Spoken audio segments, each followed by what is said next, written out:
Chapter 53. Who has believed what he has heard from us, and to whom has the arm of the Lord been revealed? For he grew up before him like a young plant, and like a root out of dry ground.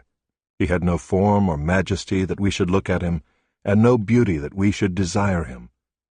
He was despised and rejected by men, a man of sorrows and acquainted with grief. And as one from whom men hide their faces, he was despised, and we esteemed him not. Surely he has borne our griefs and carried our sorrows. Yet we esteemed him stricken, smitten by God, and afflicted. But he was pierced for our transgressions. He was crushed for our iniquities. Upon him was the chastisement that brought us peace, and with his wounds we are healed. All we, like sheep, have gone astray. We have turned every one to his own way. And the Lord has laid on him the iniquity of us all.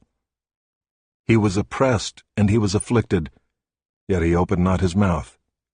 Like a lamb that is led to the slaughter, and like a sheep that before its shearers is silent, so he opened not his mouth. By oppression and judgment he was taken away, and as for his generation, who considered that he was cut off out of the land of the living, stricken for the transgression of my people?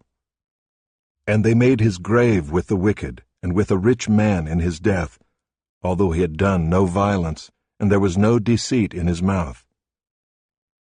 Yet it was the will of the Lord to crush him.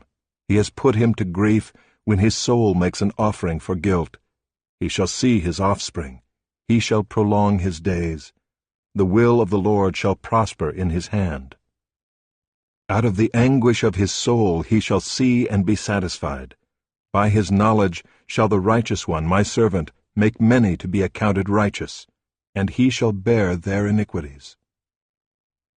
Therefore I will divide him a portion with the many, and he shall divide the spoil with the strong, because he poured out his soul to death, and was numbered with the transgressors. Yet he bore the sin of many, and makes intercession for the transgressors.